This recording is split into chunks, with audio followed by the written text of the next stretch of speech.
उगवल्यानं दुबार पेरणीचं संकट ओढवलंय। सोयाबीन पेरणीसाठी खंडेलवाल कंपनीचे JS 9305 या वाणाच्या बियाण्याची खरेदी केली। त्यानंतर या बियाण्यांची शेतात पेरणी केली।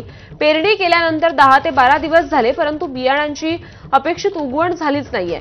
पेरणी केलेल्या बियाण्यांपैकी फक्त 10 ते 15% बियाणं उगवलेत। या संदर्भात शेतकऱ्यांनी तक्रार कृषी केंद्र चालकाकडे केली असता कृषी केंद्र चालकाने या संदर्भात उडवाउडवीची उत्तरे दिली आहेत। दरम्यान शेतकऱ्यांनी कृषी विभागाकडे तक्रार करून बोगस बियाणे विक्री करणाऱ्या कंपनीवर कारवाई करण्याची मागणी केली आहे। शेतकऱ्यांसोबत बातचीत केली आहे आमचे प्रतिनिधी माधव दिपके यांनी। बघूया।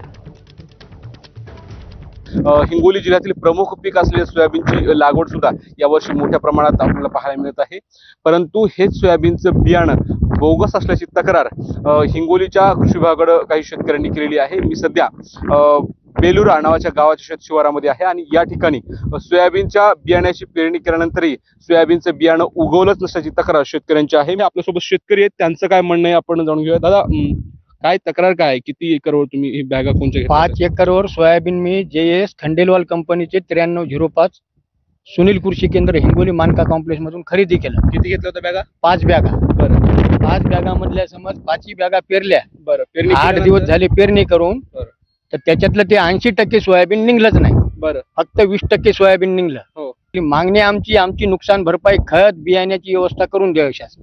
बी निघालं नाही आमचं 80% बी। पुढची बातमी बघूयात। कोकणात पावसानं चांगलीच हजेरी लावली आहे। ठाणे, पालघर